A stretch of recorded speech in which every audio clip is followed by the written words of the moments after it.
আলাইকুম। আমাদের নতুন প্রকল্প হাজেরা ভিলা, জমির পরিমাণ 10 কাঠা, প্লট নাম্বার 6 ও 8, রোড নাম্বার 9, এভিনিউ 3 থেকে 2 প্লট ভিতরে, দক্ষিণমুখী প্লট।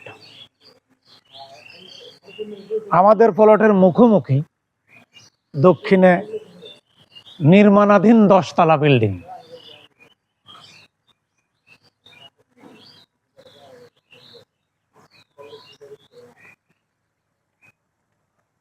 পশ্চিমে ইস্টার্ন ইউনিভার্সিটি, ব্র্যাক ইউনিভার্সিটি প্রতিষ্ঠিত। আমরা ল্যান্ড শেয়ারিং পদ্ধতিতে বাড়ি করি। আপনারা যারা ল্যান্ড শেয়ারিং পদ্ধতিতে বাড়ি করতে চান, আমাদের সাথে যোগাযোগ করবেন। আসসালামু আলাইকুম।